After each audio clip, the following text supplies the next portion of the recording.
ఒరే ఒరే అవేం స్కూల్ ఫీజులురా. ప్లే స్కూల్లో జాయిన్ చేయాలంటే రూపాయలు కావాలా?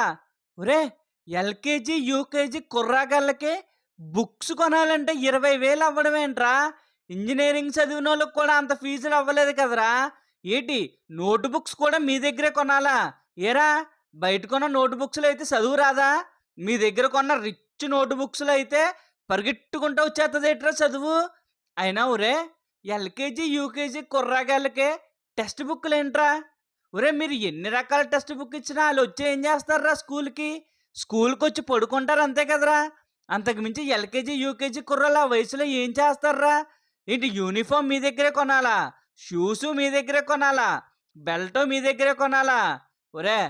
కొన్నాళ్ళైతే ఆళ్ళు వాడే అండర్‌వేర్ కూడా మీ దగ్గరే కొనాలంటార్రా. ఇంకొక దారుణం చెప్పనా? ఫస్ట్ క్లాస్ నుంచే ఐఐటీ, ఎంబీబీఎస్‌ల కోచింగ్ అంట. ఏంట్రా? ఫస్ట్ క్లాస్ కుర్రోడికి మీరు ఎంబీబీఎస్ ట్రైనింగ్ ఇచ్చేత్తారా? సర్లేరా ఇన్ని ఫీజులు కట్టి మీ దగ్గర చదివిత్తాంరా. మరి సీట్లు రాకపోతే పరిస్థితి ఏంట్రా? సీట్లు రాకపోతే అప్పుడు మా డబ్బులు మాకు తిరిగిచ్చేత్తార్రా?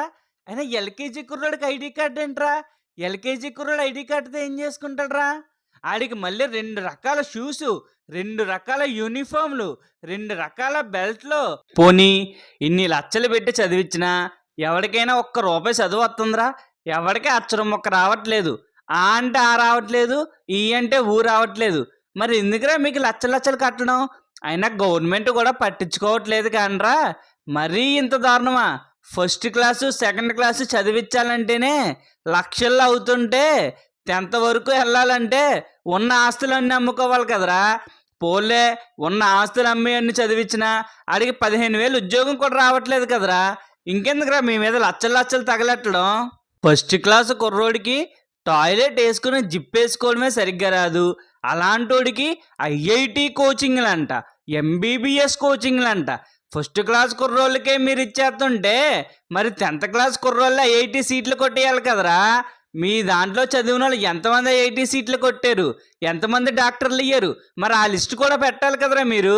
ఆ లిస్ట్ పెట్టినప్పుడే కదా మీరు ఎంతమంది ఎంబీబీఎస్‌లయ్యారు, ఎంతమంది ఐఐటీలయ్యారని మాకు తెలిసేది. ఒరేయ్! చదువులమ్మ తల్లే డైరెక్ట్‌గా వచ్చి చెప్పుతో మిమ్మల్ని ఫట్ ఫట్ ఫట్ అని కొట్టినా మీరు మాత్రం మారర్రా. ఛీ! ఛీ! ఛీ! సంస్కారహీనులు.